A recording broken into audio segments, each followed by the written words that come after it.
¿Cómo estás? Paulita, aquí a todos. Marinita, ¿cómo ha pasado? Buenas noches, Nadia. Buenas. Ahí, Fabiolita, ahora sí veo todos. ¿Cómo estás, querida Nadia? ¿Cómo estás, Nadia, querida? Qué Buenas bueno noches, ver aquí a queridos todos. hermanos. Buenas noches, Nadia. Qué gusto escucharles a todos. Hola, Dani. ¿Qué Hola, tal? Dani. Noches, queridas hermanas y hermanos. Qué gusto en saludarlas. Buenas noches, queridos Hermano Rodolfo. Saludos a todos los hermanos y hermanas. Un gran abrazo. Saludos a todos. Raúl también está ahí. Ahora sí puedo ver a todos. Nadia, sí. Bueno, por fin. Hasta Roberto Longo está aquí. Pero no, eso sí tengo que ver ahí un poquito. Sí, Roberto Longo. Hermanas y hermanos, vamos a dar comienzo a esta tercera ronda del seminario organizado por CIMOS de Masonería y Alquimia. Tiene la palabra el ilustre y querido hermano Héctor Díaz Montenegro, presidente de CIMA. Saca el micrófono. Activa el micrófono. Activa el micrófono, hermano Tito. Ahí. Muchas gracias, querido hermano. Buenas noches, mis queridos hermanos. Mis queridos Buenas hermanos, noches, queridos hermanos. Buenas noches. Buenas noches. Laurita, buenas noches. Héctor. Buenas Noches, hermano Tito. Hermanas y hermanos, por favor, estamos comenzando el seminario. Les pido que pongan sus micrófonos en silencio. Va a introducir el seminario el hermano Héctor Díaz Montenegro. gracias, querido hermano Juan Eduardo. Mis queridos hermanas y hermanos, la Confederación de Masonería Simbólica CIMAS nuevamente le da las más cordiales bienvenidas a esta tercera jornada de masonería y alquimia. En realidad, agradezco a la hermana Anca con todas las Dionela y a todas las hermanas Romanias. Hace pocas horas estuvimos con ellos compartiendo y son las 3, 4 de la mañana. En realidad, como decía, es un alto honor para nosotros tenerlas también en este seminario. Los participantes, como es tradicional ya, deberán tener sus micrófonos apagados mientras dure la charla. Las preguntas se pueden hacer por chat y serán respondidas al final de la presentación. Hay 2 coanfitriones en la plataforma, la querida hermana Candy Abad y el querido hermano Juan Eduardo Galleguillo, por si deseáis hacer alguna consulta.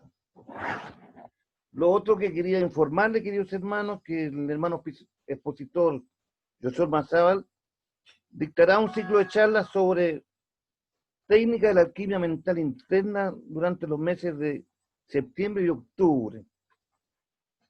Estas charlas van a ser los días jueves y los hermanos que estén interesados, hay un chat puesto con su correo para que puedan consultar los hermanos que les guste el tema y quieren profundizar para que asistan a sus charlas los días del próximo mes. Bienvenidos, queridos hermanos, y ojalá que sea productivo esta noche como las otras 2 jornadas. Querido hermano Josué, tenéis la palabra. Ilustre y poderoso hermano presidente de CIMAS, serenísimo gran maestro Héctor Díaz Montenegro, buenas noches.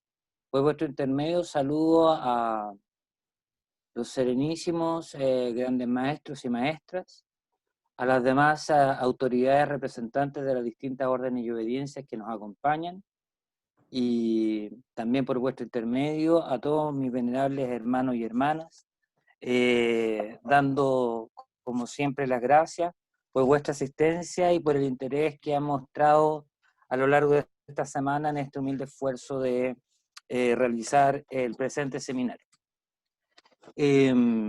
Antes de comenzar a abordar el tema que nos convoca el día de hoy, que es la continuación de lo que venimos tratando, vamos a tratar de hacer lo más rápido posible una pequeña síntesis de las ideas centrales, sobre todo para aquellos que se incorporan por primera vez a estas charlas.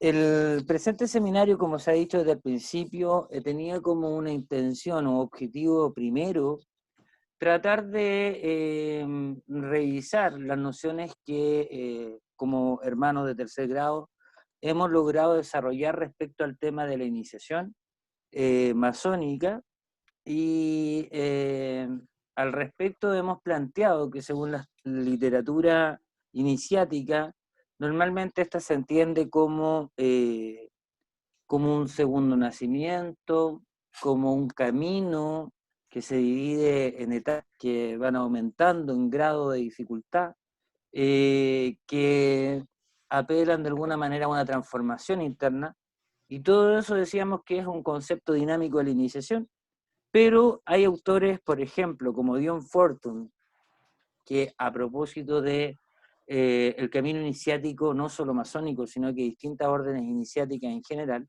plantea que paralelo a esa noción existe la noción de propósito, de meta, objetivo, o lo que se llama la iniciación mayor, que sería un concepto distinto al de la noción de iniciación menor, o esta fase dinámica como sendero iniciático que acabo de describir. No obstante ello, el concepto de iniciación mayor o objetivo de la iniciación, la meta por la cual las órdenes iniciáticas desarrollan el quehacer iniciático en sus respectivos ámbitos, no queda claro, ¿cierto? No, de la literatura no se desprende una noción que permita definir cuál es el propósito que perseguimos al pertenecer a las distintas obediencias. Es por eso que el esfuerzo que se ha hecho en este seminario apunta a tratar de construir un concepto de meta para la iniciación masónica, y para ello hemos recurrido a nuestro elemento central de docencia, que es el simbolismo masónico, y en particular a los símbolos que coronan las escalas iniciáticas de diversos ritos. Así tomábamos, por ejemplo, los símbolos del soberano santuario Menfis Misraín, tomábamos también algunos símbolos de lo que es el grado Kadot y la escala de grados templarios del rito escocés antiguo y aceptado, y en ellos descubríamos un elemento de la matemática pitagórica que llamamos la ogdoada, ¿cierto? O sea, distintos símbolos geométricos, como por ejemplo la cruz templaria de 8 beatitudes, que nos ponían en contexto de ese concepto llamado ogdoada, y que la literatura iniciática traduce como la gran obra. Para comprender entonces este concepto de gran obra, y que sería supuestamente una forma de llamar a la meta que persiguen estos sistemas iniciáticos, es que recurrimos a la disciplina de la alquimia, y desde esa perspectiva, lo primero que descubrimos analizando esta ciencia es que aquí ya plantea que para la consecución de la meta de la alquimia y también de la iniciación, que es la gran obra, lo primero que se exige es ser capaz de construir aquello que se llama la piedra filosofal. Y desde esa perspectiva, para poder comprender qué debemos entender por piedra filosofal, nos vimos en la necesidad de retrotraernos en el tiempo e ir en búsqueda, ¿cierto?, de las nociones de la filosofía hermética, que es de donde se cree que nace la disciplina de la alquimia tal como la conocemos, ¿cierto?, a través de las distintas etapas de la historia. Y nos remitimos específicamente al Pimandro, que es un texto de filosofía hermética que proviene de la escuela alejandrina, ¿cierto? Y este nos muestra una cosmovisión que plantea que el universo fue creado por una fuerza que en alquimia se conoce como Alcaex, y que recibe diversos nombres en distintas mitologías, y la particularidad de esta energía es que es emanada por el principio creador, grande arquitecto, mente cósmica, o como quieran llamarlo, y sería capaz de contener en su seno una unidad de energía que en distintas nomenclaturas recibe el nombre de mónada, nitzot, chispas, espermata, y que serían como una partícula de energía mucho más pequeña que un átomo, pero que estarían dotadas de una alta dosis o cuota de conciencia. Y esa conciencia sería de alguna manera entender que la mente cósmica se fragmentó en distintas unidades de conciencia, y estas conciencias viajaron a través de este vehículo energético descendiendo en su nivel vibratorio, lo que provoca dar origen a las distintas dimensiones invisibles ya en el plano físico, en la cuarta dimensión temporoespacial, como los elementos físicos, que serían, de alguna manera, el al crear esos 4 mundos anteriores a estos 4 niveles del universo, y llega al más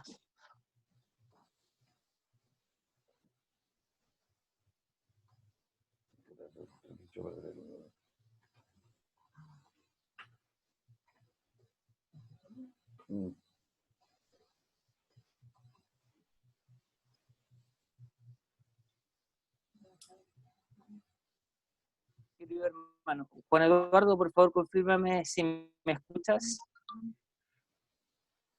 Sí, te confirmo que estoy. Ya, les pido disculpas que por alguna razón la señal parece que bajó y Zoom me expulsó. Les decía, queridos hermanos, que en esta cosmovisión, esta energía, luego de crear los 4 mundos ocultos, penetra en el mundo de la materia, crea primero lo que se llaman los átomos, que da origen a los elementos, y esto configura el reino mineral. Luego evoluciona dando origen al reino vegetal, posteriormente al reino animal, y por último al reino humano, ¿cierto?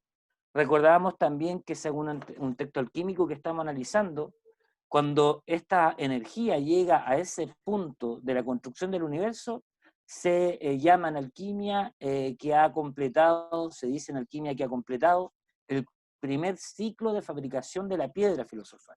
Y concluíamos en consecuencia que la piedra filosofal como concepto esotérico correspondería al alma humana encarnada en los vehículos físicos. Y como ya señalé, si son 4 los mundos que se crearon por esta energía, luego son 4 los reinos en los cuales se evoluciona esta energía dentro de esta dimensión. Este número cuaternario se reproduce en esta nueva etapa, permitiendo que el alma humana en su encarnación genere 4 grandes vehículos que la alquimia llama saturnial, lunar, mercurial y solar. Y por ende, lo que permite esta teoría es comprender de dónde proviene la noción de los 4 tiempos de la obra alquímica, que son llamados la obra al negro, la obra al blanco, al rojo y el oro filosofal. Y que en el fondo no sería ni más ni menos que el trabajo de evolución que va a tener que hacer esta mónada, esta alma, esta energía que ha penetrado en la línea de evolución humana, para despertar conciencia en esos vehículos que al generarse por primera vez en esta dimensión carecen, ¿cierto?, de esta noción que llamamos conciencia, y que se podría explicar como esa facultad privativa del ser humano y de su dimensión espiritual particularmente, de ser capaces de comprender que existen, o sea, de tener esa noción de autoexistencia, de autoconciencia, cosa que en las demás especies de la naturaleza no se produciría, y que es el piso base para el desarrollo espiritual en búsqueda del mayor grado de realización posible en este plano por estas almas que se encuentran aquí con ese propósito. O sea, recordábamos en el fondo que este trabajo alquímico es una forma en que esta disciplina pretende explicar cómo el hombre puede llegar a alcanzar eso que en la filosofía griega se llama el telos, ¿cierto?, o el desarrollo máximo del potencial latente dentro de cada ser humano. Eso sería a grandes rasgos la obra alquímica. ¿Y por qué toda esta teoría resultó necesaria?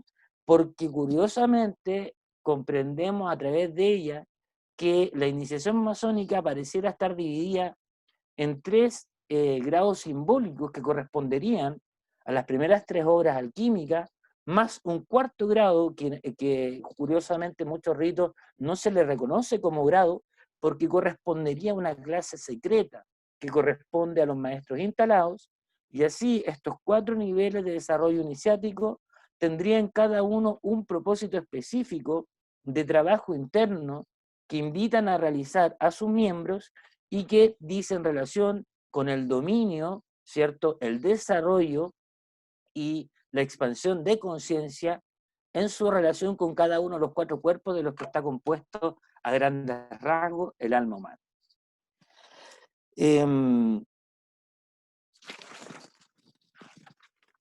Entonces, cerrando esta teoría, podemos concluir que el grado de aprendiz correspondería, según lo que he planteado, a la primera etapa, ¿cierto?, del desarrollo espiritual del alma, que corresponde a la obra al negro, y por eso dice directa relación con el símbolo de la piedra bruta, porque está trabajando el aspecto más material de la existencia humana, que sería su cuerpo y su doble etéreo, su dimensión instintiva, simbolizada en el cuerpo saturniano.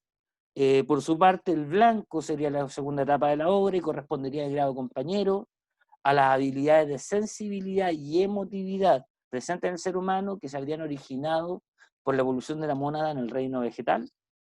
El tercero sería el color rojo, la obra al rojo, correspondería al grado de maestro y al reino animal, donde la mónada desarrolló el intelecto.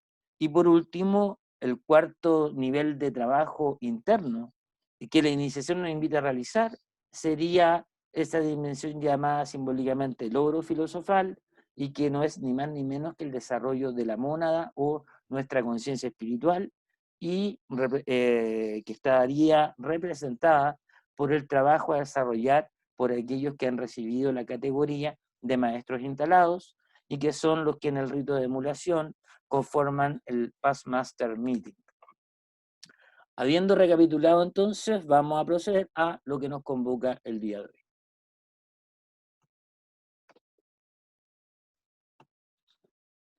Luego, en las sesiones anteriores, vimos, ¿cierto? Vamos a retroceder un poco, voy a partir un poquito más atrás para que recapitulemos.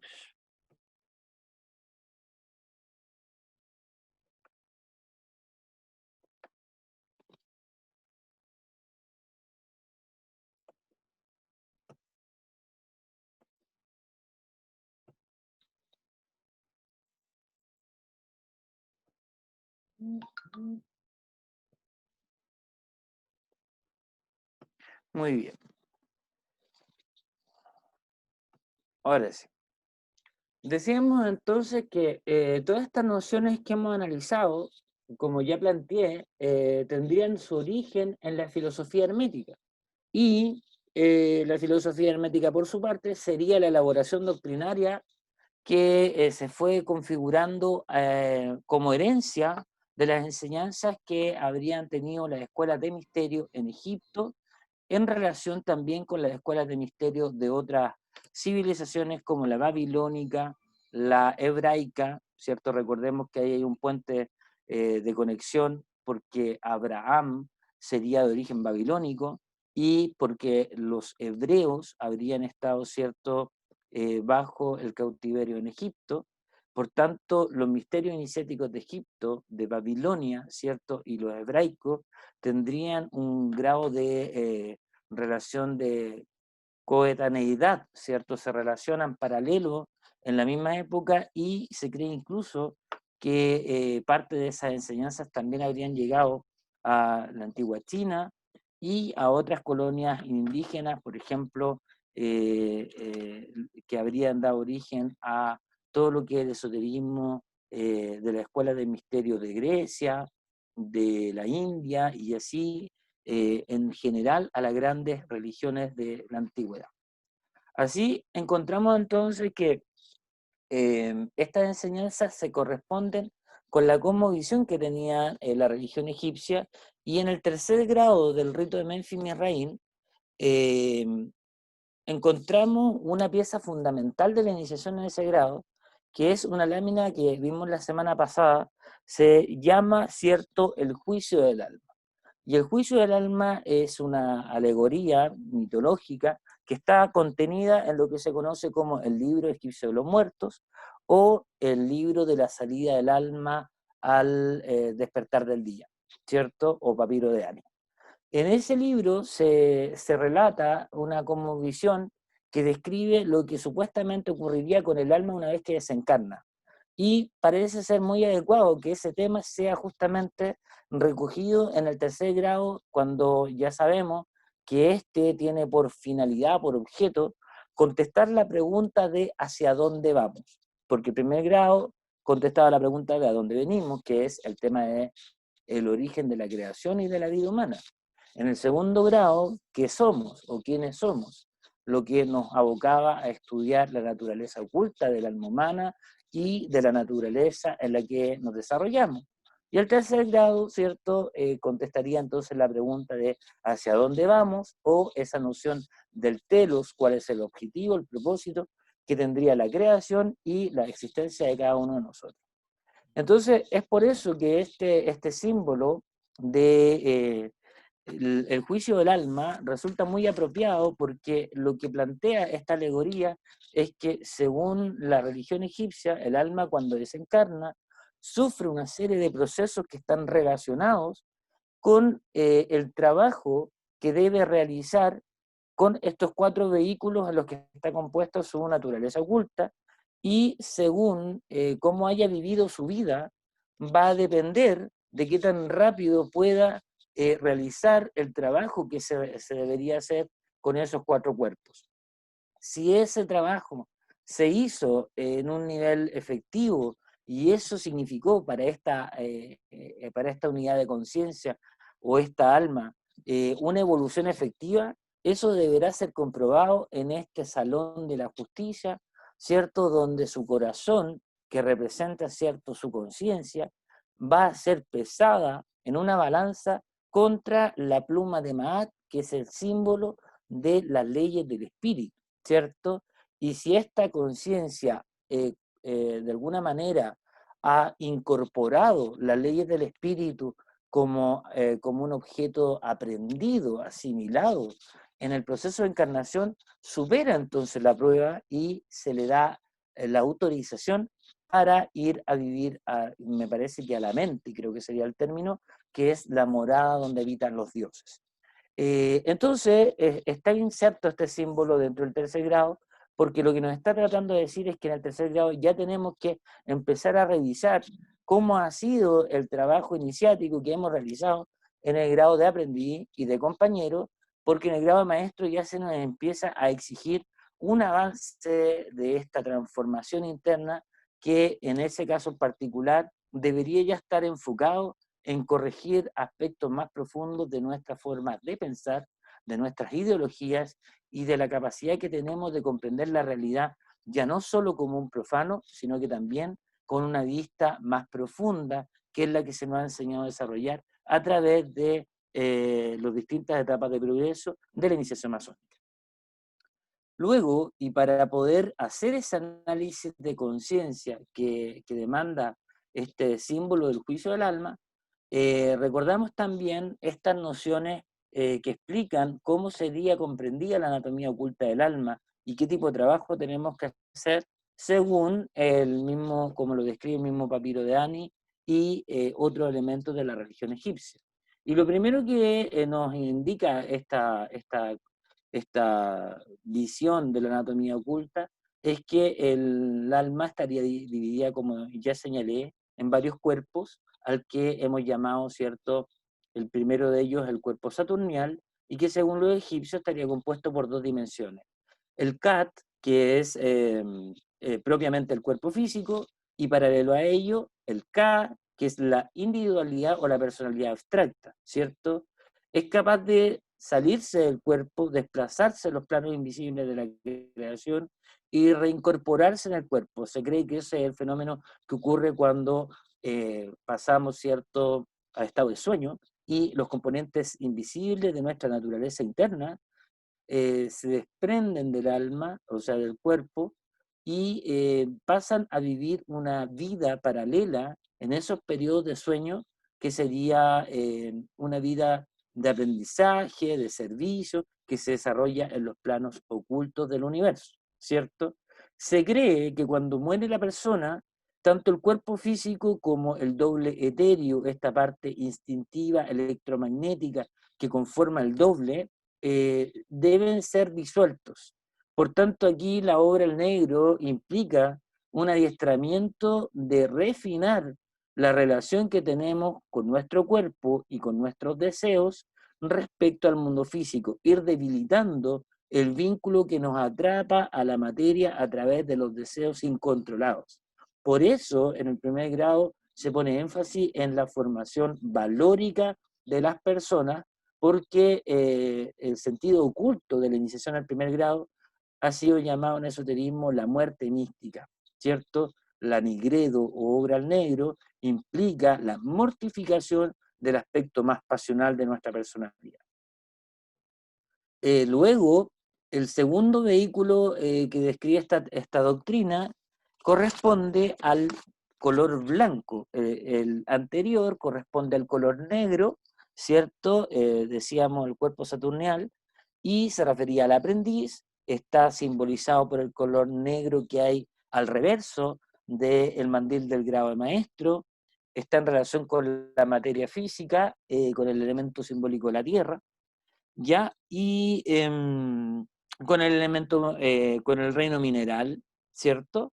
Luego, el blanco, que es el que estamos viendo en este momento, representaría al grado de compañero. El color blanco sería alusivo a este cuerpo lunar o el fermento de la plata, de la que nos hablaba el autor, con la que vamos a empezar a construir nuestra piedra filosofal, ¿cierto?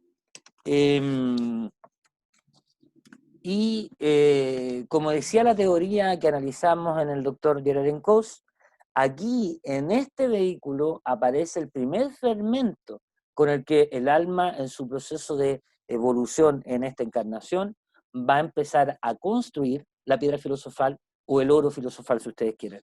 Y ese fermento es el aprendizaje, la evolución que desarrolla el alma estando en esta encarnación, que primero ha disuelto sus vínculos con la materia, adelgazando lo más posible su cuerpo saturnial, y luego empieza a trabajar una toma de conciencia respecto del poder que tienen sus emociones para determinar su conducta y las decisiones que éste va tomando a lo largo de la vida. Entonces, esta segunda etapa nos invita a someter a juicio a todo lo que es el nivel anímico, y por eso corresponde también con lo que ya mencionamos, sería el objeto del grado aprender a determinar quién soy. Y ese quién soy va cambiando porque voy entendiendo que dentro de mí habitan múltiples impulsos, tanto instintivos como emocionales y creencias que vamos a analizar en el grado maestro, que van dando forma a lo que hemos construido como una personalidad, y vivimos acostumbrados a pensar que nuestra personalidad somos nosotros. Pero la enseñanza iniciática nos demuestra que la cosa no es tan así. Se incorpora, por ejemplo, como una herramienta muy útil en este nivel, lo que son las nociones de la psicología junguiana, ¿cierto? El psicoanálisis junguiano. Y esta teoría plantea de que el hombre está configurado por lo que se llama el pluriformismo psíquico. Vale decir que dentro de nuestra personalidad coexisten un sinfín incuantificable, ¿cierto?, de impulsos volitivos que pugnan entre ellos por ser satisfechos. ¿Ah? Es un poco a lo que se alude cuando hablamos de acallar o ponernos al orden, que significa callar el hervidero de pasiones que se agitan en nuestro interior. Este vehículo,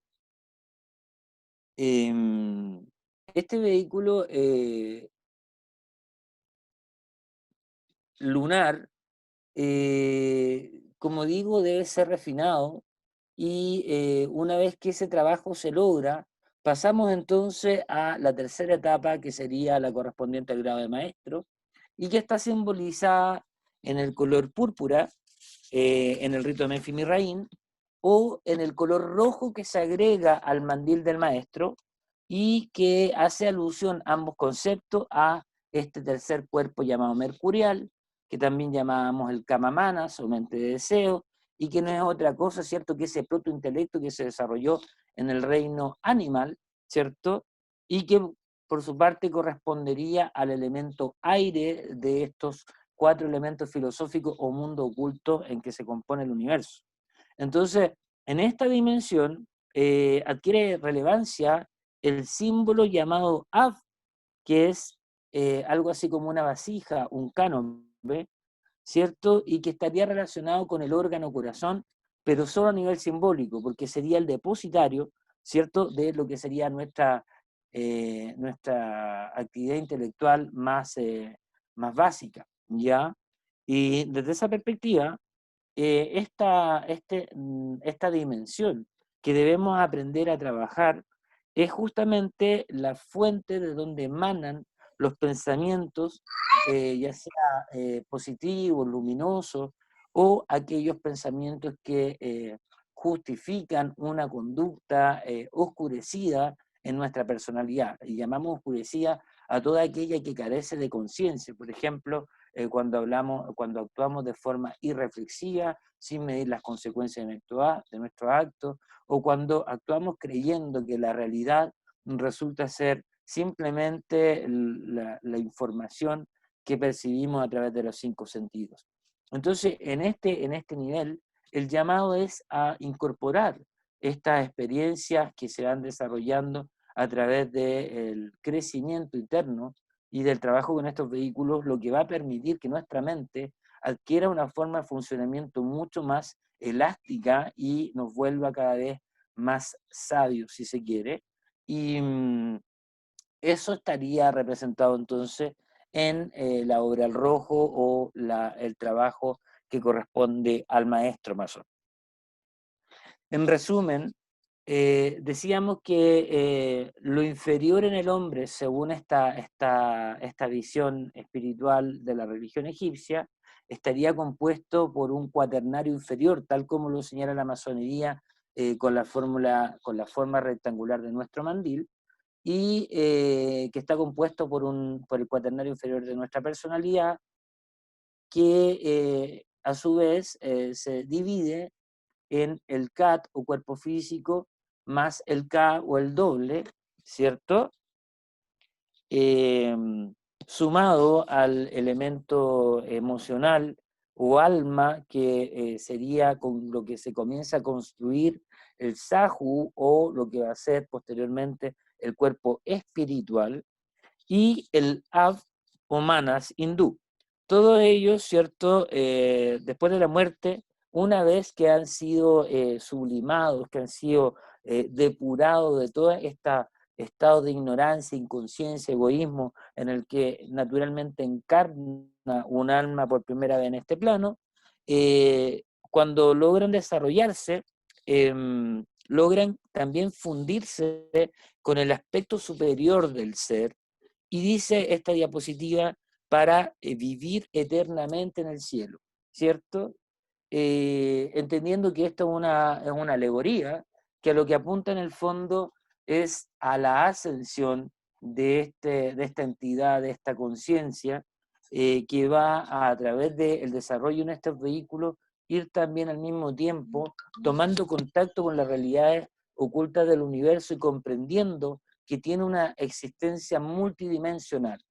Por ende, en la medida que se trabaja cada uno de los vehículos, el alma va despertando la facultad de percibir otras realidades, y eso va haciendo que esta mónada, esta unidad de conciencia, vaya adquiriendo mayor comprensión, mayor sabiduría, mayor conocimiento, y cuando eso se concrete, vamos a pasar entonces al último de los vehículos, que es lo que está representado en el mandil masónico, con el color dorado, ¿cierto?, de las taus y cadenillas que se agregan al mandil del maestro instalado, ¿cierto?, o en su efecto con el color azul con el que se decora el mandil del maestro en el rito de Memphis Misraim. A este respecto, este cuarto vehículo, que es el depositario de todo el trabajo que hemos hecho en los grados anteriores, ¿cierto? Se le describe en este material como aquella parte que más allá de toda duda se creía que perduraba eternamente en el cielo. Vale decir, de alguna manera esta mónada, este cuerpo, este oro filosofal, se cree que nunca ha perdido contacto con las realidades internas del universo. Y cuando logramos despertar la conciencia de los vehículos inferiores, nos hacemos receptivos al punto de vista que hay en esta unidad de conciencia oculta en lo profundo de nuestra alma. Entonces, desde esa perspectiva, esta mónada nunca perdió contacto, por tanto, nunca dejó de saber realmente cómo es el universo en sus dimensiones invisibles. Nunca dejó de saber cuáles son las leyes que rigen al universo. Sin embargo, esa sabiduría es a lo que llamamos telos o potencial, y que mientras no se haga un trabajo de desarrollo interno, se mantiene en estado latente. Pero en este caso, al desarrollar los vehículos anteriores y ya entrar a trabajar directamente en esta dimensión de nuestra conciencia, podemos entonces recuperar esa información que se encontraba ahí en estado latente. A ese cuerpo se le llama el glorioso, ¿cierto? Se le denomina Ba, bello o sublime. Y esto resulta muy significativo, porque en el rito de Memphis Misraim existe un apelativo para cierto nivel de grados capitulares que reciben el título de sublime maestro. O sea, nos vuelve a decir entonces este protocolo masónico que esta enseñanza del trabajo interno con los 4 vehículos inferiores, ¿cierto? Estaba comprendida dentro del simbolismo, y lo vamos a ir ratificando a lo largo de esta presentación. Ahora bien, hay que entender que esta mónada, que este oro filosofal, es al mismo tiempo uno y trino, porque tiene 3 niveles distintos. El Va habita en el hombre, no obstante ser lo más depurado o etéreo del ser. Su morada permanente es el cielo, por eso digo que nunca ha perdido contacto con los planos más elevados de la creación. Junto a este está otro aspecto que es el Q, brillante, glorioso o inteligencia, que es lo que nosotros conocemos como espíritu. Y por último está junto a estos dos el elemento Sehem, que significa poder. Y aquí es importante porque cuando hablábamos de la piedra filosofal y decíamos que estábamos en la tercera etapa de construcción de la piedra, a esa etapa se le llamaba la proyección y la multiplicación de la piedra. Y la proyección se traducía como el grado de influencia espiritual que podemos nosotros desarrollar trabajando en nuestros vehículos, y también proyección en el sentido de que adquirimos el poder de recorrer las dimensiones invisibles de la creación. Entonces, evidentemente que el desarrollo espiritual implica un desarrollo de facultades que pueden ser consideradas como poderes ocultos del alma, pero que se adquieren en la medida en que nos vamos acercando a una experiencia consciente de esta dimensión de nuestra existencia, que normalmente se encuentra aletargada o que pasa desapercibida, porque nuestra personalidad es demasiado fuerte para hacerse receptiva a su influencia. Y ese es justamente el objetivo del trabajo que nos propone la iniciación y la alquimia. Es decir, lo espiritual es un ternario compuesto por lo bello, lo glorioso, lo sabio y lo poderoso. Aquí viene una información muy interesante porque, según esta diapositiva, el término Osiris, usado en los ritos egipcios, se refería a la suma de los niveles espirituales en los que está compuesta el alma humana, una vez reintegrado, vale decir, cuando hemos sublimado la luna o el vehículo lunar, obtenemos ese fermento que es la sabiduría emocional. Luego sublimamos el mercurial y obtenemos el fermento que llamamos mercurio de los filósofos, que es la versión iluminada del intelecto, y ambos dos se fusionan con el oro espiritual, que es este cuarto cuerpo, ¿cierto? Y una vez que eso se produce, se logra entonces por parte de esta unidad de conciencia el regreso hacia los niveles más superiores del universo, hasta el punto que el alma está en condición de salir de la rueda de la reencarnación. Ahí es cuando se habla de la reintegración, ¿cierto? Y es por eso que se dice en la mitología egipcia que si el corazón supera el juicio del alma en la balanza con la pluma de Maat, entonces a esta alma se le entrega una corona y se le confiere el título de glorificado, ¿cierto? Hay una frase que señala: salve tú, has llegado, eres glorioso, obtuviste poder, como el Dios que está sentado en su trono, que es Osiris. O sea, el concepto Osiris no solo habla de el Dios Osiris, sino que habla de un grado iniciático que alcanzaban los miembros de las escuelas de misterio cuando eran capaces de demostrar que habían hecho este trabajo, y ese trabajo que se hacía en este plano de encarnación era en el fondo la anticipación de las pruebas que iba a soportar el alma una vez que ésta desencarnara del cuerpo físico y de los demás vehículos que debía haber ido disolviendo. Toda esta teoría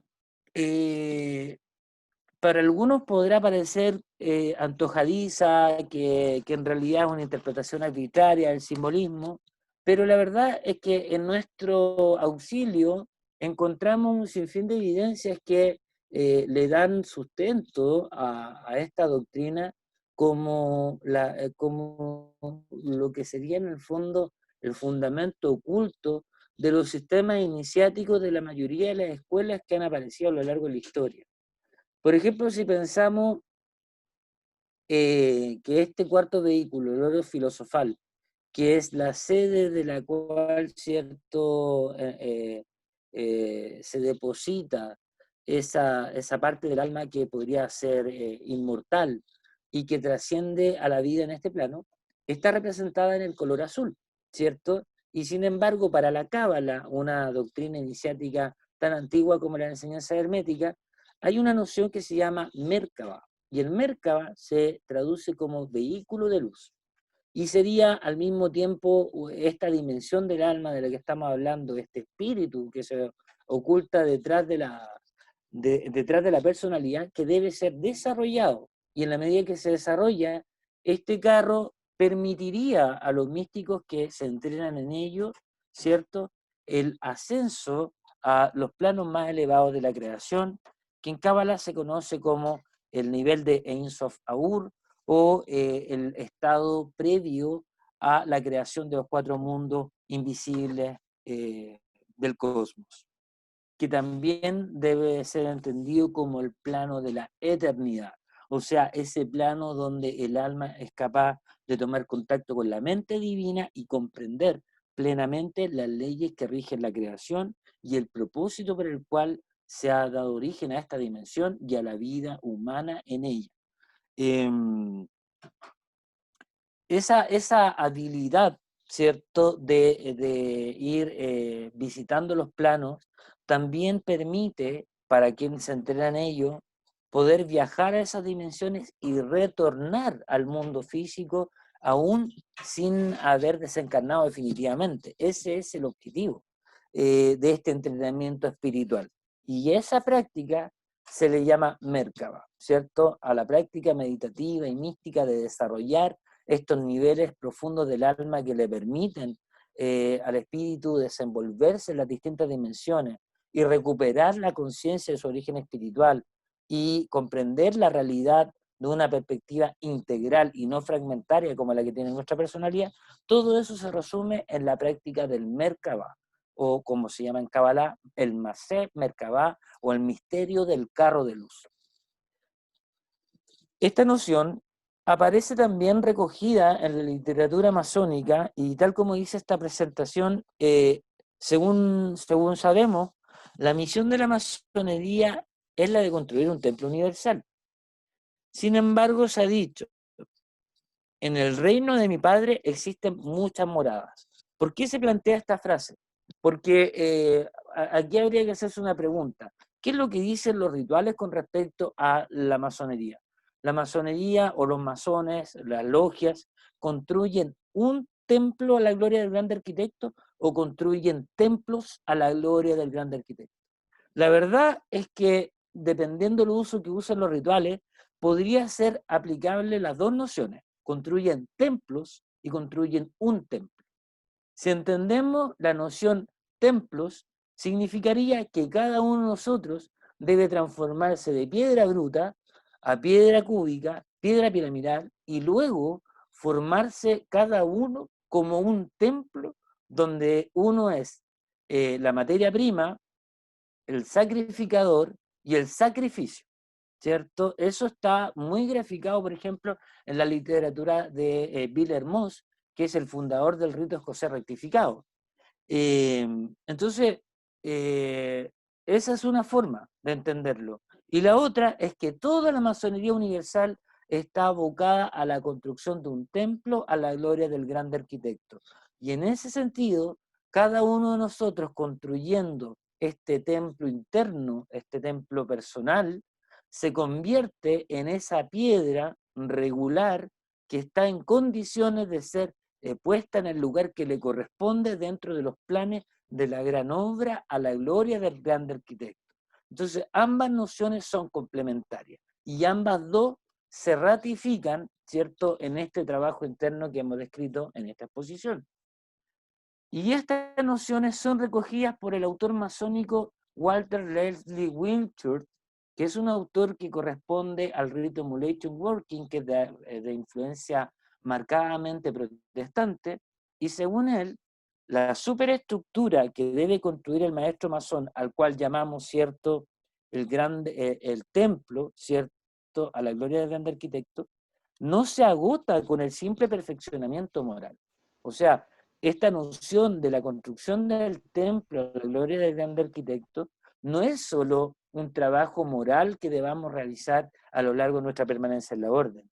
Él dice explícitamente que la superestructura que debe construir el maestro masón, ¿cierto?, consiste en la organización de un cuerpo espiritual en el que el masón pueda desenvolverse con independencia de su cuerpo físico. Y señala, con una enseñanza adecuada y una autodisciplina, puede reconstituirse y organizarse recuperando la condición original de la que ha caído. Vale decir, este trabajo interno lo que hace en el fondo es ayudar a que nuestra personalidad se haga receptiva del conocimiento, sabiduría y poder que está oculto latentemente en nuestra dimensión espiritual, pero que producto de la encarnación en este plano han pasado, ¿cierto?, a una dimensión de inconsciencia, por lo cual nuestra personalidad ignora que esa es la real naturaleza oculta detrás del alma humana. En el ritual de Menfis Mirraín, a esta condición de construir esta superestructura, se le llama los glorificados, ¿cierto? Y el ritual dice, en los campos de juncos donde descansan los glorificados. Es decir, que los glorificados son aquellos que han fusionado esos extractos de los que hablábamos previamente, vale decir, el cuerpo lunar o las emociones, más el mercurial o los pensamientos y la fuerza de voluntad, con su cuerpo solar o la mónada espiritual. Solo ellos gozan de la facultad del ascenso a los planos invisibles y por ende al estado de conciencia de inmortalidad. Curiosamente, el color azul también se identifica, sobre todo en las tradiciones más esotéricas de Emulation Working. Yo tuve la oportunidad de conocer a un hermano que ha visitado la rama de los Ancients, que es, ustedes conocerán, una de las facciones existentes antes de la Gran Logia Unida de Inglaterra, ¿cierto? Y ellos tienen una tradición muy esotérica y hermética. Y ellos explican, en los grados elevados de ese rito, que el color que usan los maestros masones de ese rito es en alusión al sacerdocio de Melquisedec. Y si nosotros vamos a los mitos de Enoch y Melquisedec, recordaremos que tanto ellos como Elías son descritos como entidades que fueron capaces de ascender a los cielos. Es por eso que el color azul representa a esta tradición iniciática que se ha mantenido oculta a lo largo de la historia y que de alguna manera ha depositado parte de esta doctrina de forma muy secreta y hermética en el simbolismo de nuestra orden. En resumen, como podemos ver en esta lámina, que en lo personal me parece sumamente elocuente, podemos entonces ver que cuando en la masonería se nos muestra, ¿cierto?, el símbolo masónico por esencia, que es la escuadra del compás, que va cambiando de posición en los grados de la orden, sabemos que la primera y gran definición que se nos da es que la escuadra representa la materia y el compás representa el espíritu. Pero también dije en otra ocasión que esta noción de materia aplicada al nivel del funcionamiento de la mente humana se podría corresponder con la actividad intelectual. Mientras que el compás a nivel de mente humana correspondería a la mente abstracta. Y la diferencia entre la mente abstracta y la mente intelectiva es que, primero, la mente intelectiva solo se alimenta con información proveniente del mundo físico, ¿cierto?, a través de los 5 sentidos, y su estructura se caracteriza por ser rígida, vale decir, es una mentalidad dual que lo que hace es juzgar permanentemente la realidad entre agradable y desagradable, conveniente, inconveniente, bonito, feo, etcétera, ¿cierto? Fragmenta la realidad y la discrimina, y así maneja la información, pero lamentablemente se pierde mucha información en ese proceso. Mientras que la mente abstracta, que sería como las facultades ocultas en el subconsciente, tienen simbolizadas en el compás la capacidad de ser flexibles. ¿Por qué?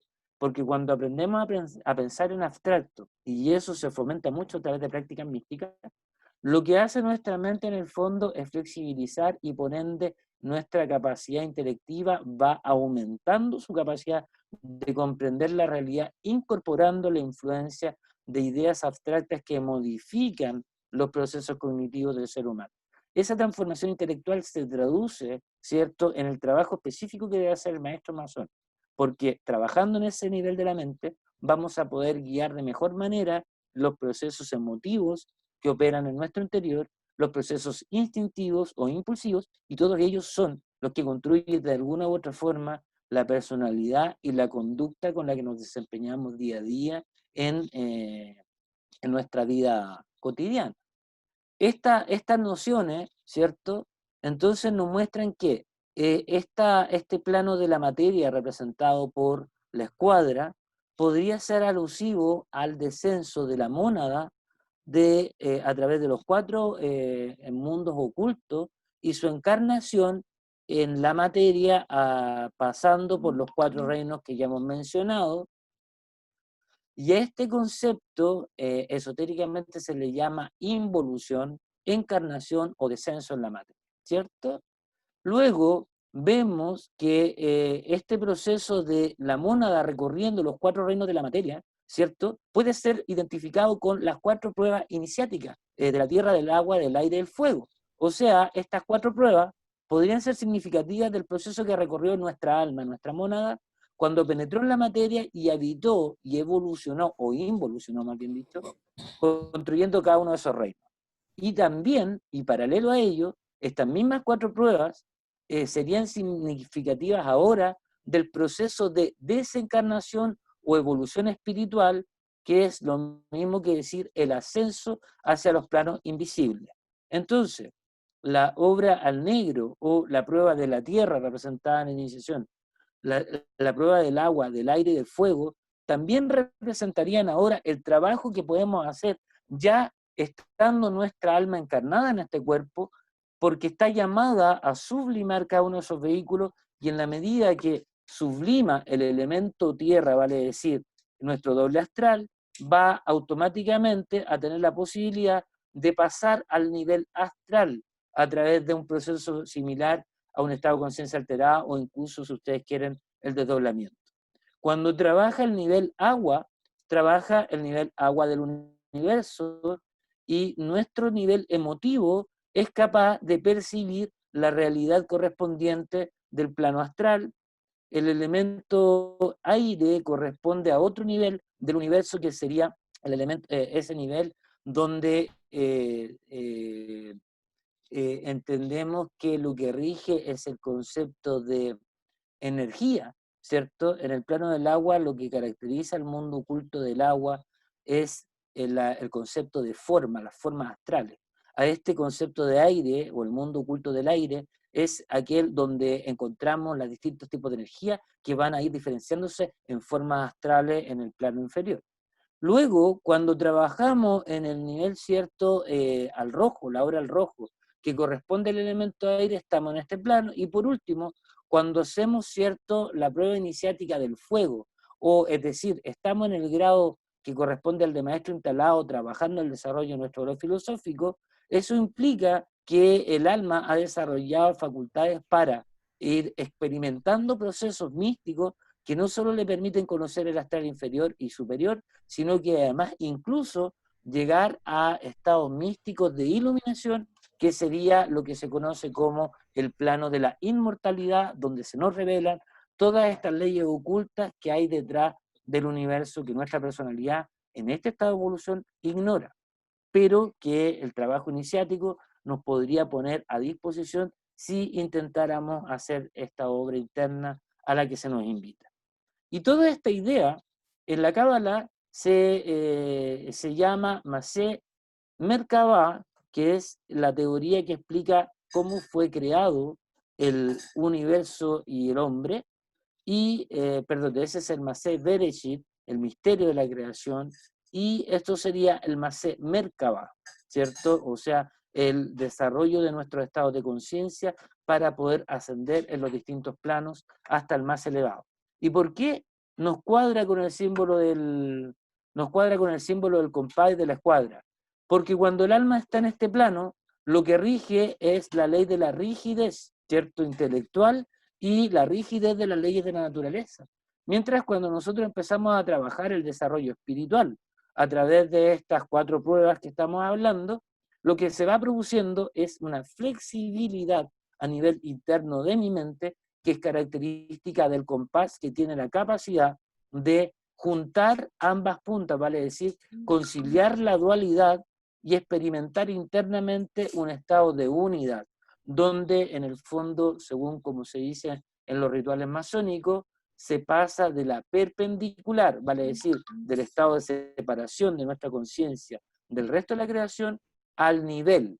Cuando yo trasciendo esta distancia y voy subiendo de nivel en nivel hasta poder contemplar por experiencia personal lo que serían estas realidades invisibles en las que se sustenta el universo. Todo eso se resume en esta frase que dice que el espíritu penetra en la materia, porque a la medida que yo voy haciendo esta obra, me vuelvo receptivo a cada vez mayores niveles de información, de influencia espiritual y de sabiduría, y por ende voy desarrollando todo un cambio de percepción de lo que es la vida humana, tal y como la conocemos. Se recupera el conocimiento olvidado de los planos superiores que estaba latente en nuestra mónada, ¿cierto? Aún estando encarnado.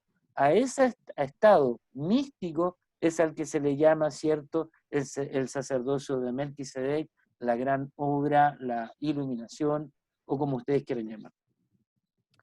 Y todo esto que hemos dicho nos permite ahora entender, cuando hablábamos al principio de esta conferencia y decíamos que normalmente los autores definen la iniciación como iniciarse es aprender a morir. ¿Por qué? Porque al hacer estas 4 obras dentro de mis vehículos, lo que yo estoy haciendo es anticipar el trabajo que va a tener que hacer mi alma una vez que yo desencarne. Si yo voy sublimando mis vehículos, el trayecto que va a hacer el alma va a ser mucho más rápido. Por eso recordemos la frase que decía que la piedra filosofal aumenta su capacidad de transformar el plomo en oro en la medida que va incrementando su desarrollo interno. Lo que antes se demoraba 3 meses, 1 año, ahora se demora 3 meses. Eso es lo que significa en términos espirituales esa alegoría tan hermética de la alquimia que ya he mencionado. Iniciarse es nacer de nuevo. ¿Por qué? Porque yo, estando acá, experimento un segundo nacimiento. ¿Cuándo? Cuando desarrollo estas facultades de percepción espiritual que me van poniendo en contacto con otras realidades paralelas a la física. Y volvemos. El espíritu penetra en la materia. O sea, yo soy capaz de vivir una existencia consciente multidimensional. Ese es el objetivo que debería producir el trabajo iniciático cuando es trabajado aplicando estas claves iniciáticas que creemos siempre debemos esforzarnos de tener a disposición de los hermanos que consideren esta lectura como una lectura más válida y lícita de lo que es el quehacer masónico.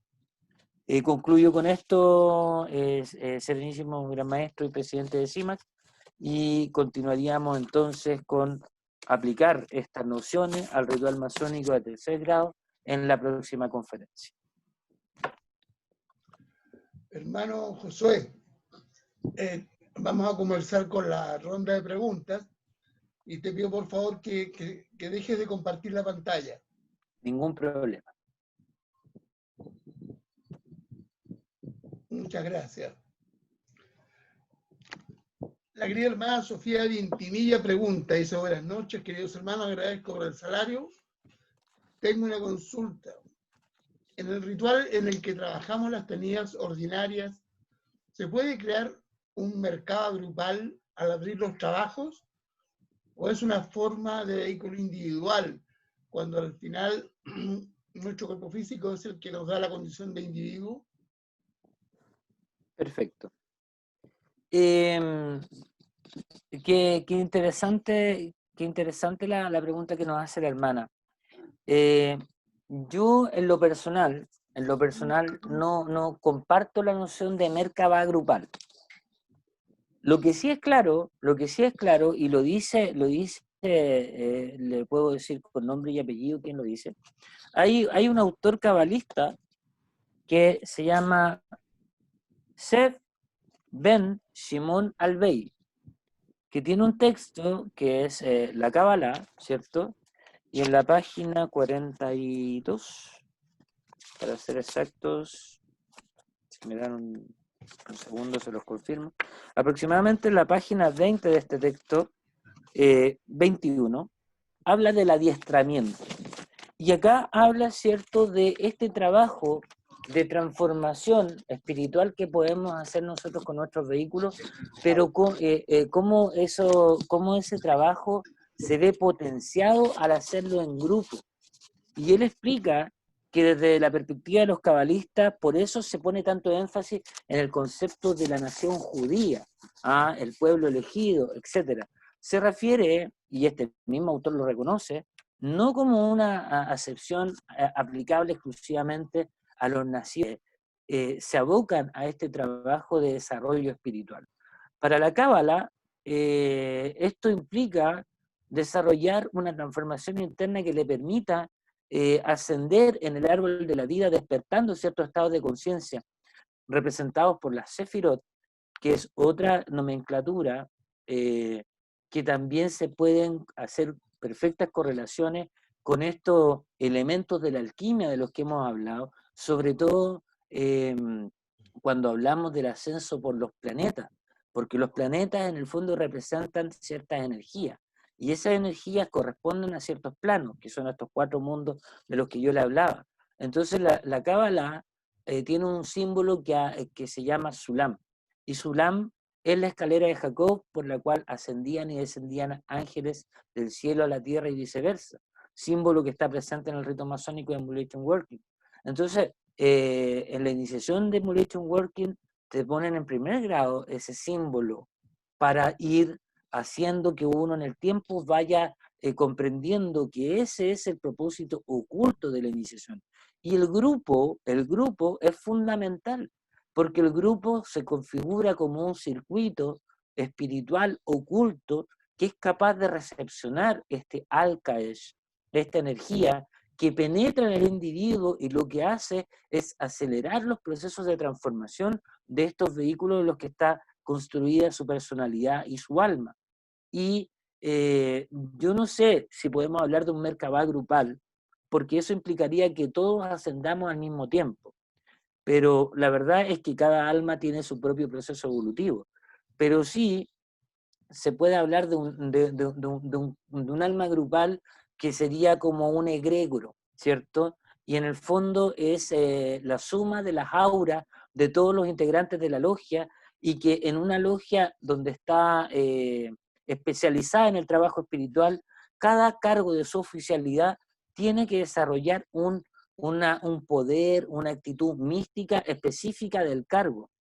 En algunos rituales, usted recordará, hermana, que a la apertura de los trabajos lo que hace el venerable maestro es repasar un interrogatorio donde le pregunta ¿dónde es el lugar del venerable maestro? Y el primer vigilante le dice en Oriente. ¿Y para qué está ahí? Para tal y tal cosa.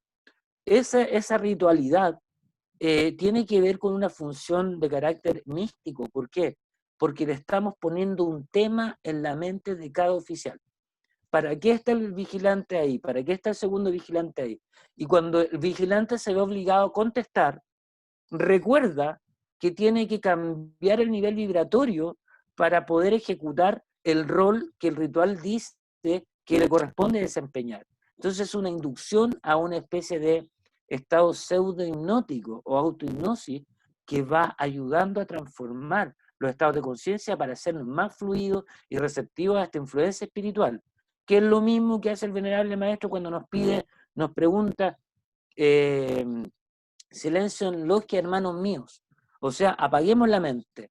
¿Cuál es el primer deber del vigilante en logia? Asegurarse que el templo está cubierto. Vale decir, yo me aseguro internamente que no hay entidades psíquicas, emocionales o energéticas que estén obstruyendo la labor sagrada que voy a realizar como integrante de este santo ritual que vamos a desarrollar. Por ahí va un poco la construcción de la importancia que es trabajar en grupo, hermana. Y la alquimia que se realiza en la masonería es sumamente poderosa, y más poderosa aún cuando los hermanos se suman voluntariamente a colaborar en este proceso espiritual de desarrollo personal. Gracias. El hermano Jairo Arboleda pregunta, desde los conceptos de alquimia masónica y reencarnación, en la cual cree firmemente, ¿cómo se explican los walk-in? ¿Cómo se explica qué? Los walk-in, walk-in.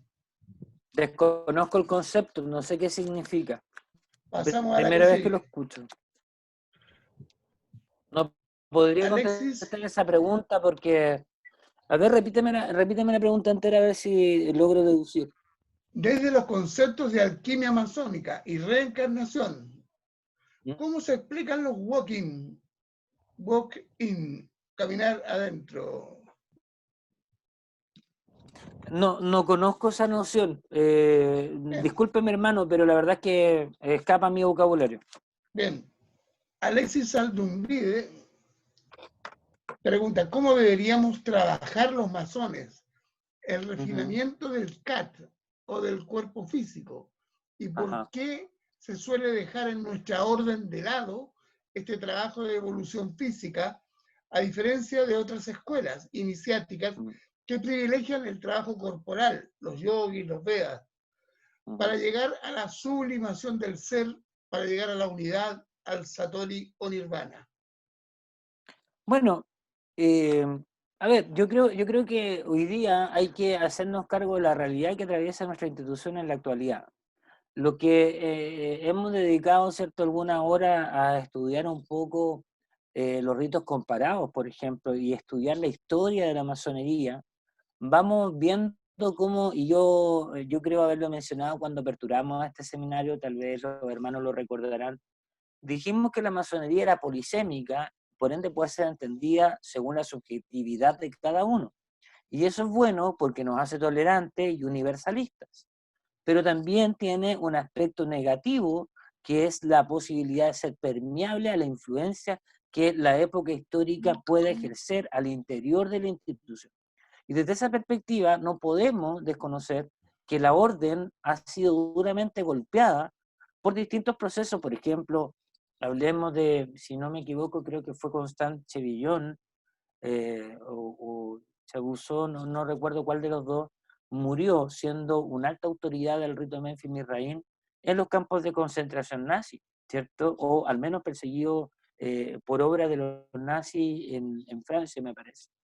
Entonces, ese es un solo ejemplo que le puedo dar de cómo la historia ha afectado el desarrollo de nuestra orden. Podemos también echarle la culpa al movimiento enciclopedista y iluminista francés, perdón, no iluminista, el movimiento de la Ilustración francesa, ¿cierto? Donde se desarrolló toda una tendencia racionalista que en su época era lícita y era justificable, porque estamos hablando del periodo del absolutismo, ¿cierto? Con Luis XVI, y que terminó la guillotina, porque en esa época, al igual que otros gobiernos, amparados por esta noción que fue muy típica de la Edad Media, donde el poder político era transmitido dentro del seno familiar por una especie de dogma religioso que decían que el poder había sido entregado por Dios a esa familia, y así se preservaba esta hegemonía política. Entonces fue natural que en algún momento después del Renacimiento se fueran dando ciertos procesos de reforma, de revoluciones sociales que terminaron como, por ejemplo, con el surgimiento de la Revolución Francesa, el movimiento de Ilustración, enciclopedismo, y se incorpora dentro de la masonería algunas corrientes filosóficas racionalistas, que ayudaron muchísimo al desarrollo cívico de las naciones, instalación de los poderes constituyentes y todo eso. Pero todo ese proceso pareciera haber afectado de alguna manera al ocultamiento, la pérdida de vigencia, el olvido, o directamente la labor profeso de algunos partidarios de utilizar a la masonería con fines de carácter más de contingencia social, y ya no como lo que podría haber sido considerado en otra época la heredera de las escuelas de misterio.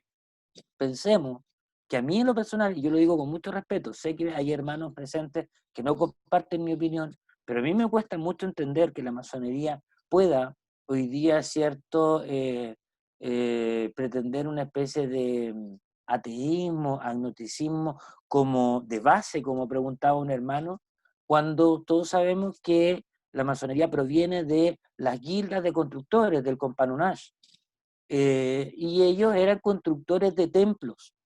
¿Ah? Entonces estamos hablando de que se puede entender que una persona que trabaja como obrero construyendo templos, ¿cierto?, tenga una actitud escéptica respecto al plano espiritual, cuando fue justamente la entrega por amor que estos hombres desarrollaban a su oficio, que consideraban complementario al de los sacerdotes que dirigían estas religiones, se hacían partícipes del trabajo espiritual que esas religiones enseñaban, no solo a los feligreses, sino que muy particular en los conocimientos secretos que esas órdenes religiosas tenían en su poder. Entonces, yo entiendo que estamos en una época distinta, pero la historia demuestra que la orden del Cister tuvo en su poder conocimientos de carácter pagano, y recuerden que la Orden del Cister está detrás de la fundación de la Orden del Temple, y la Orden del Temple estuvo directamente relacionada con las guildas de constructores. Entonces, ver en la masonería una institución solo de carácter social, yo creo que es un error y es renegar de la historia. Eso en mi opinión.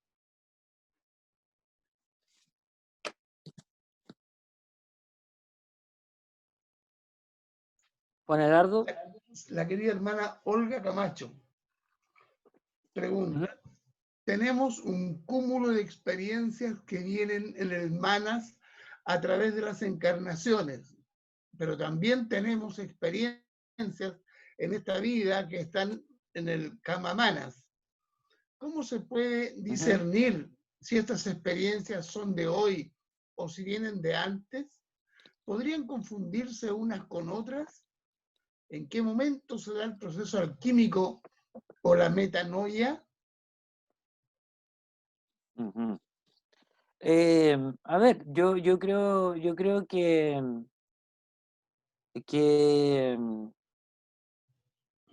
eso no es algo que se pueda contestar de manera objetiva, ¿ah? Porque dentro de los procesos que experimenta el alma, hay personas que van a creer que están viviendo un proceso místico y en realidad puede ser a lo mejor una sintomatología, puede incluso de carácter disfuncional a nivel psíquico, ¿ah?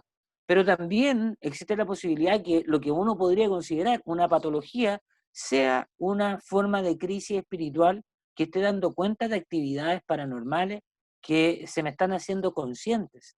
Stanislav Grof, los hermanos Grof, fundadores de la corriente de psicología transpersonal, tienen una obra específica que trata el tema de la crisis espiritual y dice que lo que los psiquiatras tradicionalmente podrían calificar como alucinaciones, esquizofrenia y otras cosas así, hoy día deben ser entendidas con una visión un poquito más amplia y dar lugar a que esos pueden ser procesos de una persona que tiene ciertas dotes de trabajo con el subconsciente más cercana, más disponible que las que tiene la gente promedio, ¿cierto?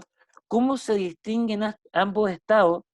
La verdad es que eso se va a desarrollar cuando uno ha ido de alguna manera despertando conciencia en los cuerpos, ¿cierto? Cuando uno recibe un entrenamiento, cuando parte por prácticas como el pranayama, cosas de ese tipo, va a ir de a poco desarrollando una percepción que le va a permitir discriminar, ¿cierto? Y por eso estos trabajos debieran siempre ser guiados por alguien que ya haya hecho el camino. Recuerden que hay una frase clásica de la iniciación que dice que nadie puede dar lo que no posee.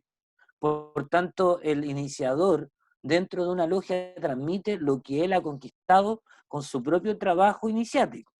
¿Ah? Y si un iniciador es un iniciador filósofo, si es una persona letrada, pero una persona escéptica y no tiene entrenamiento de carácter místico, difícilmente va a poder conducir a los hermanos que estén experimentando estos procesos místicos.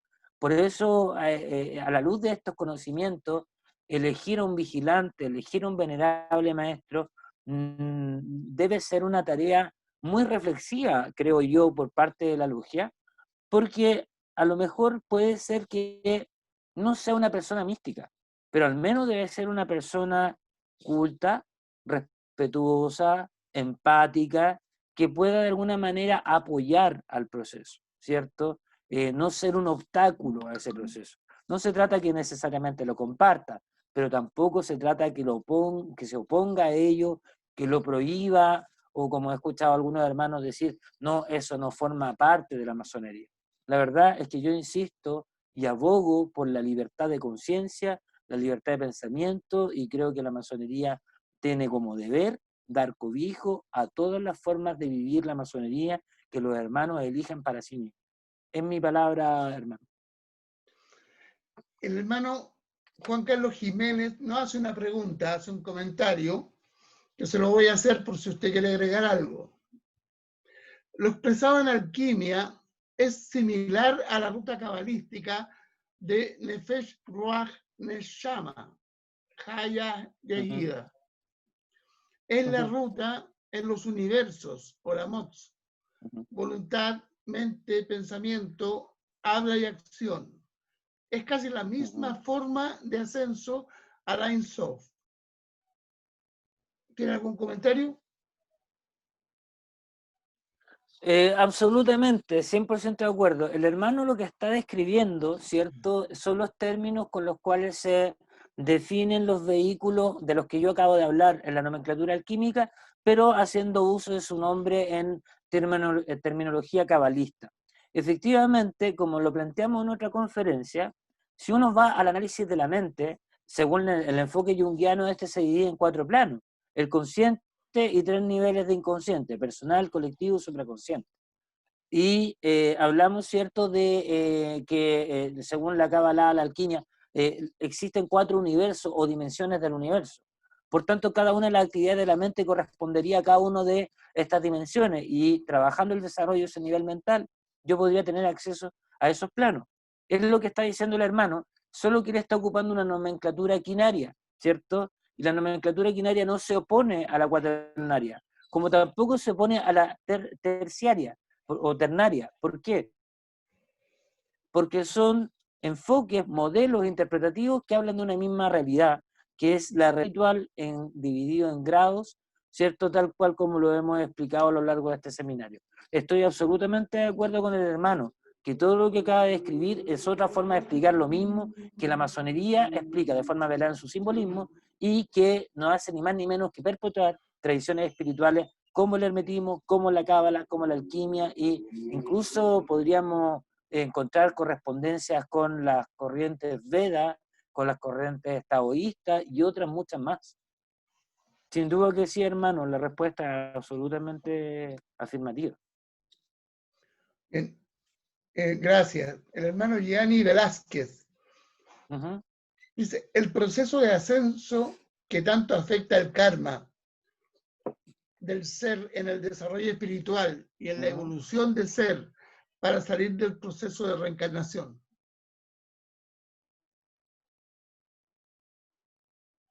Me parece que no había una pregunta y creo que era un comentario. Sí. El proceso de ascenso que tanto afecta el karma del ser en el desarrollo espiritual y en la evolución del ser, ¿qué tanto afecta? Esa es en el fondo la pregunta, no está planteado como una pregunta. A ver, afecta en la medida que tiene que afectar.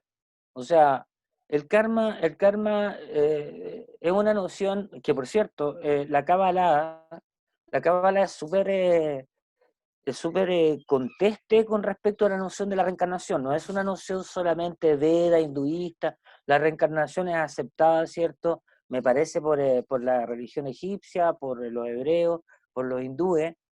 Con respecto a la noción de karma, en la Kabbalah, ¿cierto? Existe un símbolo que son la sefirá de Geburah, ¿cierto? Que sería el rigor, y que son los maestros del karma, los agentes del karma, y la sefirá de Gesed, que es llamada la misericordia, la indulgencia divina, ¿cierto? Entonces, eso sería como el dharma y el karma. O sea, el dharma son los aprendizajes que yo hago de una encarnación a otra y que me van dando habilidades espirituales, me van dando ciertos poderes, ciertas bendiciones, va a hacer que mi vida tenga otra connotación tal vez más agradable, más grata, o tal vez más luminosa, no necesariamente más agradable, pero más luminosa, más empoderado, en fin.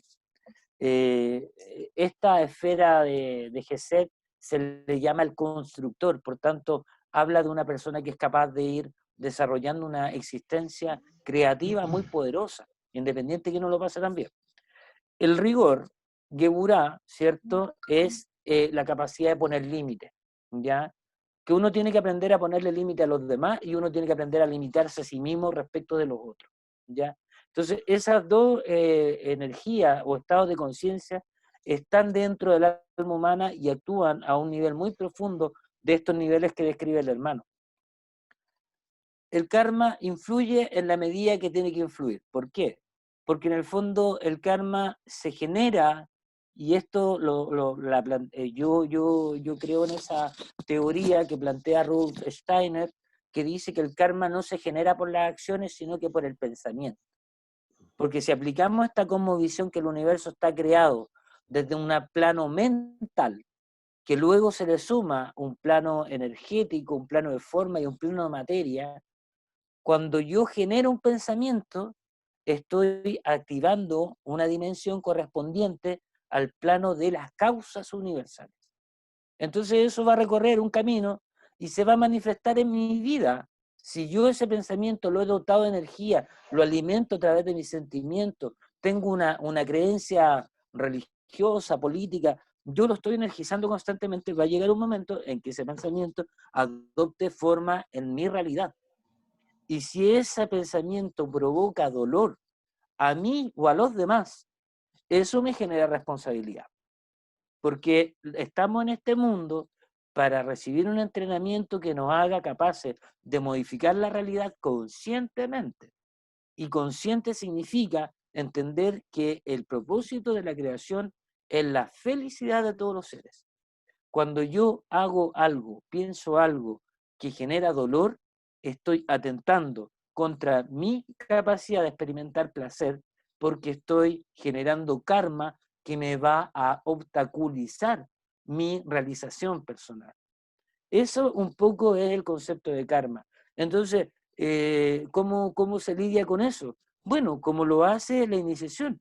La iniciación nos enseña a realizar procesos cada vez más introspectivos, tomar conciencia de aquellas cosas que originalmente nunca tomábamos en cuenta. Por ejemplo, es tan simple como pensar, ¿cómo me afectaría a mí si yo voy a una entrevista de trabajo después de haber peleado con mi señora media hora antes en la casa? Si yo llego a esa entrevista, ¿cómo voy a llegar internamente? Físicamente no se me va a notar, pero ¿cómo va a estar mi estómago tenso? ¿Cómo va a estar mi campo magnético alterado? ¿Cómo va a ser el tono de voz que yo proyecte? ¿Cómo va a ser la mirada? Todos esos factores, ¿cierto?, suman, construyen una experiencia en la vida. Y me pueden permitir actuar de una manera asertiva o una manera tal vez no como yo quisiera, cometer errores. ¿Ah? Bueno, me voy a tener que hacer cargo de los resultados que provoque y muchas veces nos vamos a preguntar en la vida ¿por qué? Por más que lo intento esto no me resulta. Porque hay factores inconscientes de mi personalidad que están operando en que eso que yo pretendo no lo pueda lograr. Entonces la iniciación, ¿qué nos dice? Descompone el concepto que tienes de ti y míralo por partes para que puedas mirarlo con detalle y descubrir dónde está la obstrucción energética, emotiva, intelectual, que puede ser la causa de que esto no te resulte. El karma es eso, solo que el karma se ve como un resultado, pero nosotros participamos y tenemos responsabilidad de generar esas condiciones y esas condiciones no están ahí a nuestra disposición para ayudarnos a aprender a reconocer lo que es nuestra naturaleza oculta y que es absolutamente capaz de todo lo que deseemos, porque todas las potencialidades están dentro del alma, pero el alma tiene la posibilidad de no encarnar con eso despierto justamente para experimentar el placer de despertarlo. Es la lógica de la evolución. Por eso decimos en masonería que el hombre es arquitecto de su propio destino, porque si es arquitecto de su propio destino, quiere decir que tiene el conocimiento de la construcción en todos sus niveles. Lo que pasa es que se va demostrando a sí mismo qué tan eficiente arquitecto es en la medida que va experimentando distintas construcciones y va aprendiendo de los errores que cometió en el diseño de los planes de esa edificación. Yo no entiendo el karma de otra manera. Gracias, hermano José. El hermano Herard Duque pregunta, ¿pudiera un ser tener certeza que ha venido haciendo un trabajo alquímico desde otras vidas pasadas y así saberse la necesidad de continuar ese proceso en la vida que le corresponda? Sería algo así como que el neófito conoció la luz masónica y conoce la imperiosa necesidad de fortalecerse en cada uno de los grados del rito que practique. ¿O es solo la conciencia de permitirse en cada vida el trabajo espiritual en pro del proceso objeto de estudio sin distinguir sus aprensiones anteriores? Yo creo que son las dos cosas. O sea, hay un autor que es Dion Fortune, que yo le tengo mucho respeto porque ella recopiló una serie de doctrinas tradicionales bastante serias. Y ella tiene dos obras muy buenas, que para los que nos gusta esta cosa más esotérica de la masonería, las recomiendo. Una se llama Las órdenes esotéricas, su propósito y su trabajo, creo. Y la otra se llama El iniciado, su propósito y su trabajo. Dion Fortune. Ahí ella explica toda una teoría que avala la iniciación como algo que se mantiene en este plano, mantenido desde los planos invisibles por entidades espirituales que ya hicieron este proceso. Entonces ella dice que, si ustedes lo ven desde la perspectiva cabalista, la Cábala dice que toda alma encarna con un ángel guardián que la acompaña en esta encarnación y lo guía en esta encarnación. Esta autora dice que toda alma tiene un maestro en los planos invisibles que lo está conduciendo. Y de hecho hay unas prácticas muy ocultas que se llaman la conversación con el santo ángel, que en el fondo es tratar de establecer contacto con esa inteligencia superior con la cual nosotros nos podemos apoyar en este proceso de trabajo personal. Yo creo que, como dice esta autora, normalmente las personas que llegamos a la iniciación física es porque venimos conducidos por un maestro desde los planos internos. Puede ser que ya hayamos sido iniciados en otras encarnaciones, y ojo, aquí yo aplico el término iniciado en términos muy amplios, porque si usted fue obispo de la Iglesia Católica y desarrolló una vida mística y desarrolló un despertar interior, eso también se considera iniciado, porque el iniciado en ese sentido es aquel que está trabajando su contacto con el oro filosófico, con su mónada espiritual, con su lado más sublime, ¿cierto? Y usted puede haber alcanzado cierto grado de iluminación en otras encarnaciones, y lo propio es que por eso se dice en la alquimia que de una encarnación a otra tu piedra filosofal va a transmutar cada vez más veces plomo en oro, porque tu evolución se va a manifestar cada vez más rápido, y si yo vengo con un estado de conciencia más bien elevado, voy a encarnar y voy a buscar una escuela donde seguir acelerando el proceso, porque ya tengo claro a nivel espiritual cuál es el propósito de la vida humana, que es convertirme en un ser consciente de su naturaleza divina y asumir un rol responsable como co-constructor de realidades que permitan mi evolución y la de otros también.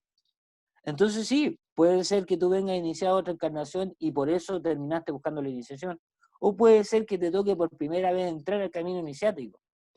La verdad es que en ese sentido, si tú me preguntas, ¿se puede tener certeza? Yo creo que las certezas se adquieren en la medida que uno va trabajando el despertar de estos sensorios internos que llama Eckhart Hausen. Porque cuando tú experimentas estado de conciencia alterada, te pasan cosas que ni siquiera se pueden contar con palabras. Y eso sí se parece mucho a la sensación de certeza, que es algo muy distinto al concepto que tenemos de fe, porque la fe parece ser como una apuesta, pero pasa que en el concepto gnóstico la fe es la consecuencia de los mayores grados de conocimiento alcanzados por el camino del trabajo interno.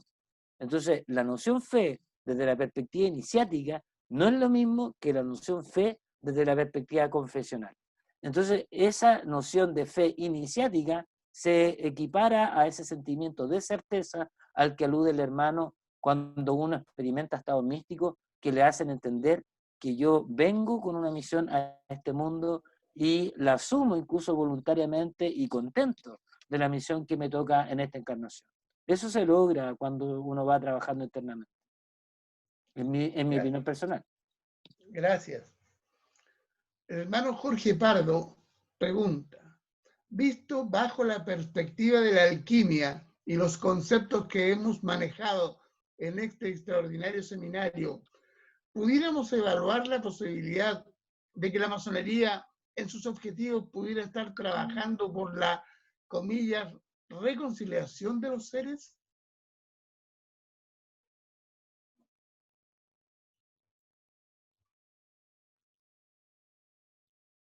Se nos quedó pegado, hermano.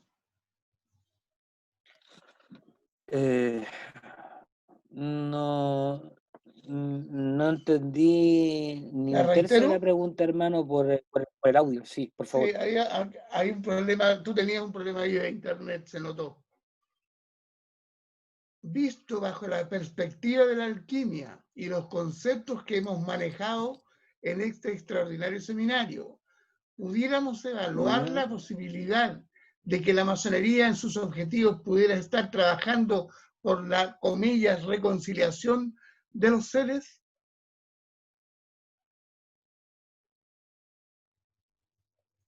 Parece que lo perdimos, ¿no?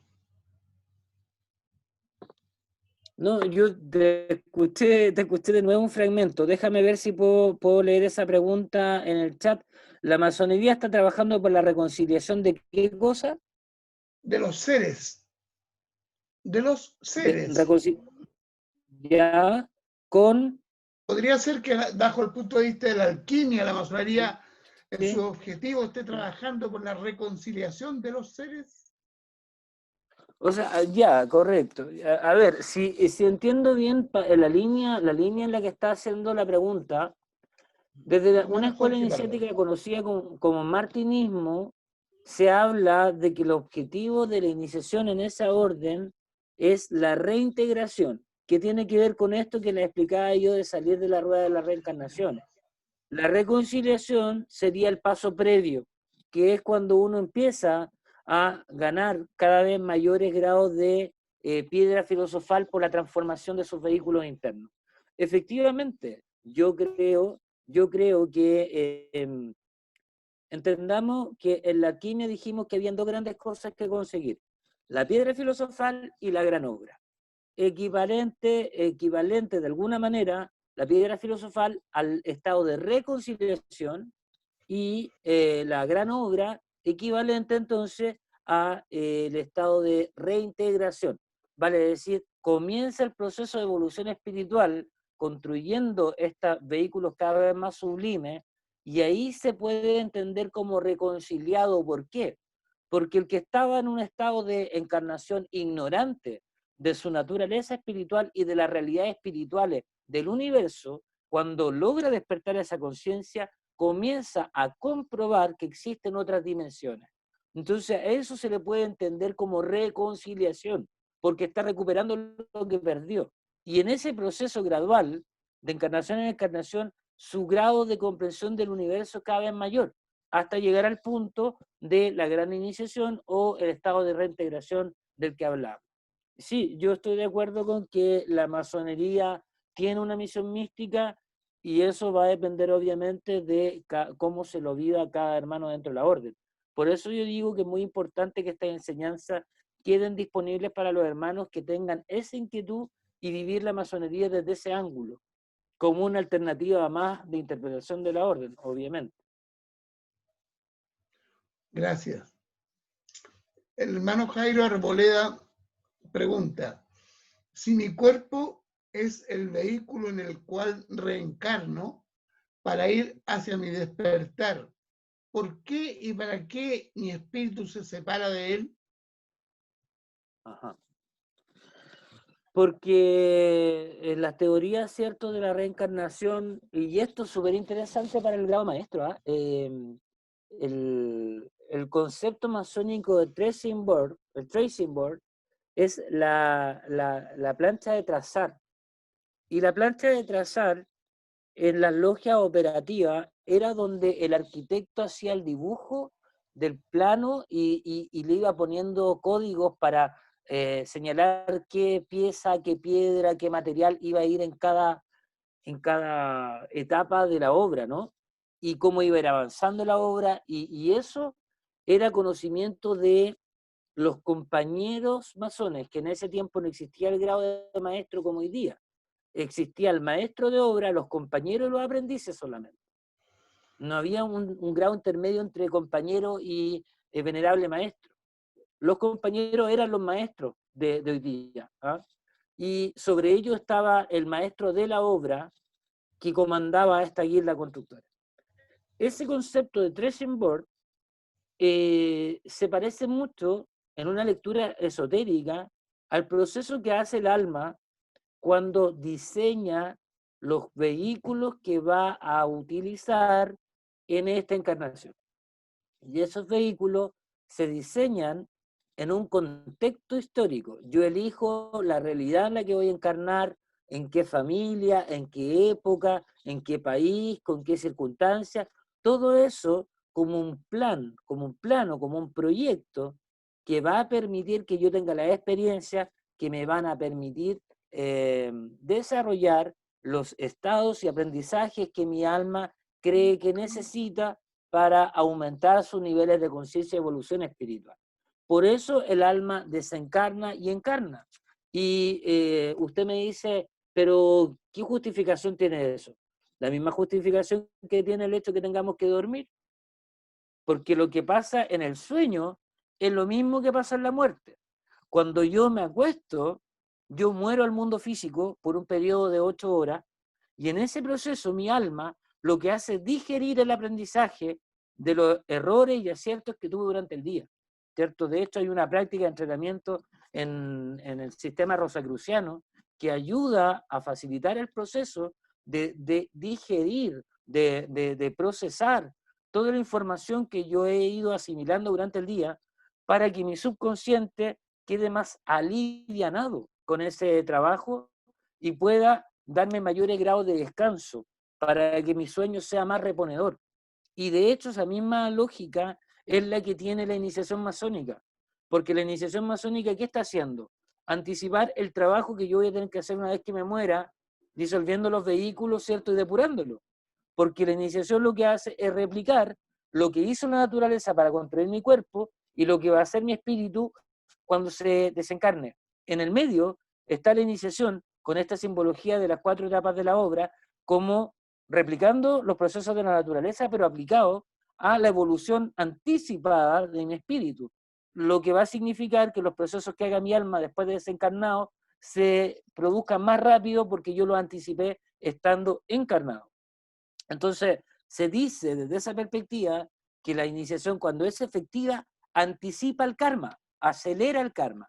¿Por qué? Porque el profano va a vivir la vida evolucionando con referente al dolor que va experimentando, producto de las consecuencias de su karma.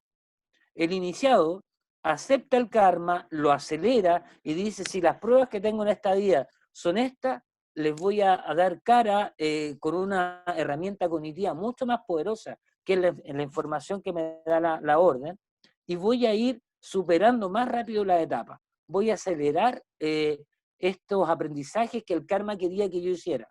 Entonces lo que yo habría hecho como profano, haciéndolo desde el camino iniciático, se va anticipando y eso aumenta las posibilidades de realización espiritual en esta encarnación. Es más o menos esa la misma lógica.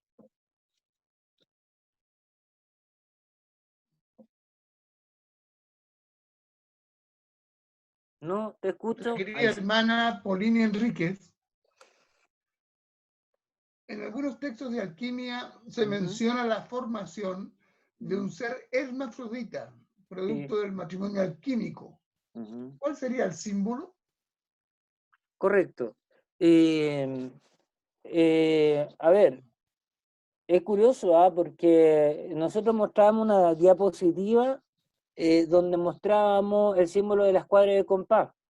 Y la escuadra de compás representa una dualidad de espíritu y materia, ¿ya? Si nosotros le diéramos a esas dos nociones una connotación de género, el espíritu sería masculino y la tierra femenina. ¿Por qué?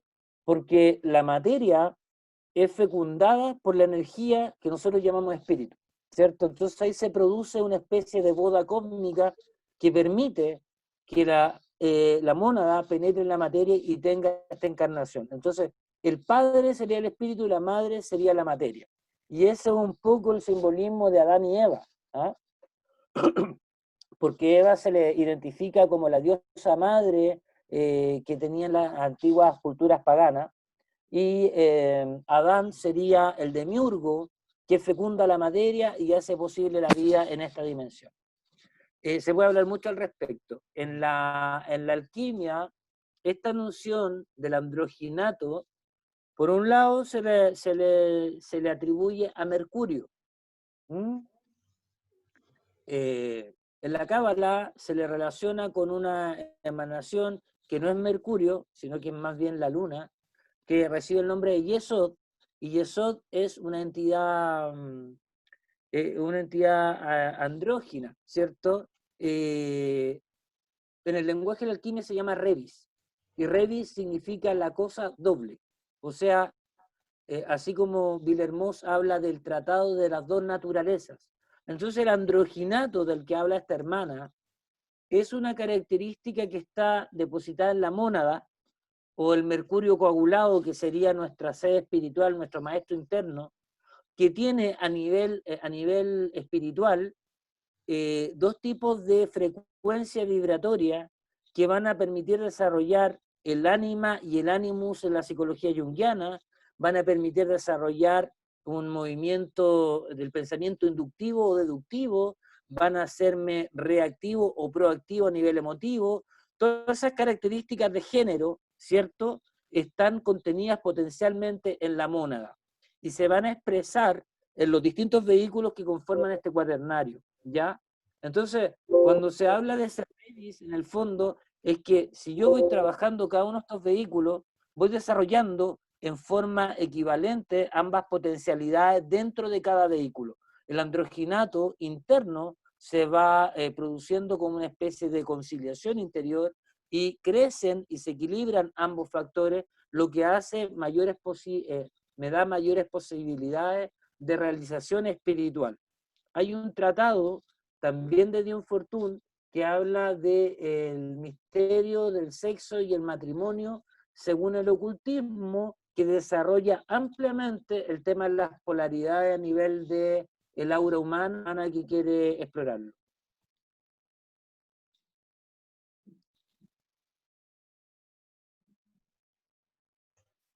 El hermano Jorge Castillo plantea, al reencarnarme y llegar a este mundo, llego con karmas y dharmas.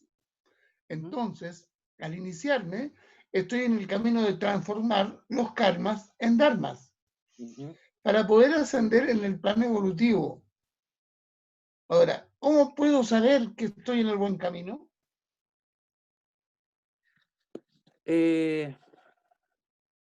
Yo creo que el buen camino no existe como concepto en el trabajo espiritual, porque eso es una noción de lo bueno o lo malo, ¿cierto?, que viene desde la mente intelectiva. Yo creo que yo lo mencioné en otra conferencia, el grado cuarto nos habla del desarrollo de la conciencia, y la conciencia habla a través de distintos procesos internos. Por ejemplo, la senestesia, hermano mío, en el desarrollo espiritual tiene un valor importantísimo. Cuando nos hablan del niño interior, de la sonrisa interior, cuando usted siente al interior suyo una paz, una tranquilidad, una confianza, una certeza, una convicción, eso está en armonía con la vibración que hay en su ser interno. Un autor muy, muy bueno que se llama Eduardo Alfonso, nos dice que la evolución espiritual, sin haber descubierto mi vocación profesional, va a ser algo muy difícil de conseguir. O sea, uno de los requisitos que tengo que tener para poder avanzar espiritualmente es que en esta vida yo viva en el lugar que mi ser interno necesita tener. Si yo nací con ánimo, una vocación de servicio y me dedico a la finanza, va a haber siempre algo que me obstruya el crecimiento personal. Entonces, el descubrir, recordemos el símbolo de la piedra bruta. Cuando devastamos la piedra bruta, las esquirlas que salen van asomando, según un autor, las vetas internas de la piedra, y esas vetas internas son la forma que va a tener la piedra bruta una vez que termine de ser trabajada. Entonces una piedra bruta tiene grabado la imagen que está destinada a ser al interior de la veta, y lo que nosotros hacemos es ir descubriendo esas caras y vamos a sorprendernos de la forma que tenía grabada en su interior. Una piedra bruta no sirve para hacer cualquier escultura. La escultura que vamos a hacer con la piedra tiene que ser en armonía con el potencial que esa piedra contiene ya grabado en su interior. Gracias. Aquí hay como un concepto, yo lo voy a leer. El concepto del karma, en ese concepto lo plantea Guillermo Goetz. El concepto del karma, en ese concepto, es la visión de ese comentario del Cristo que dice: todo lo que atares o desatares en la tierra será atado o desatado en el cielo. Yo, la verdad es que no lo creo, porque yo creo que en el cielo, en el fondo, no creo yo que uno viva el karma. Lo que uno hace en el cielo es medir los aprendizajes que experimentó en este plano. Para mí la noción de karma, hermano mío, tiene que ver con la experiencia que tiene el alma estando encarnado. Desde la perspectiva espiritual, no se considera algo malo el que la personalidad sufra, porque quien sufre es la personalidad. El alma, el espíritu, es inmortal, es sabio, todo lo entiende y está hecho de amor y energía ilimitada.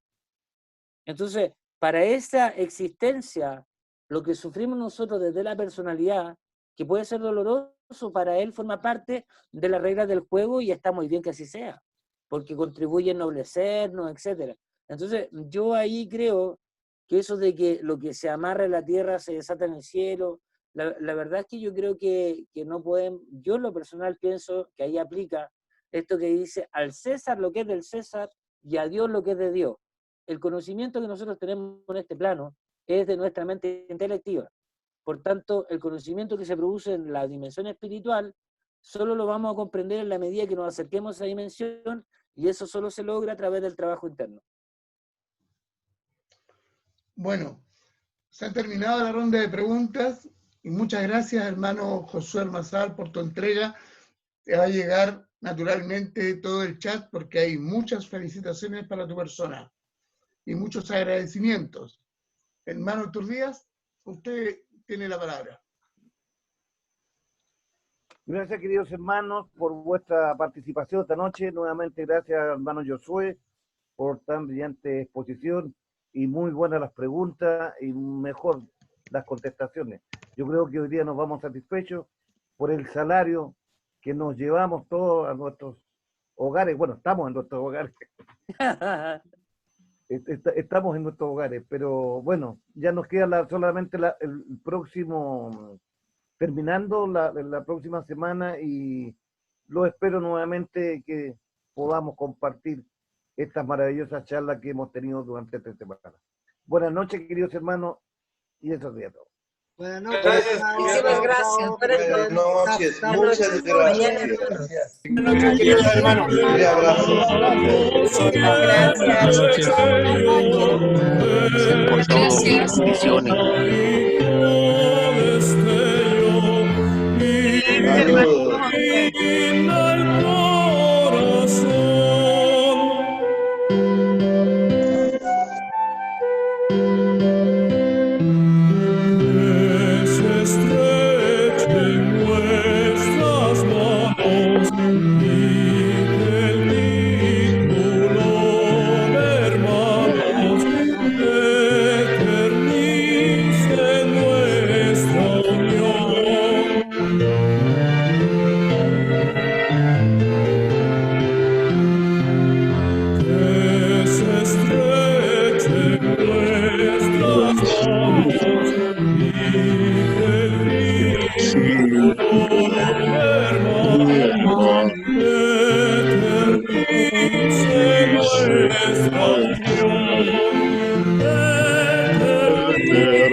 Muchas gracias y buenas noches. Buenas Buenas noches, hermano.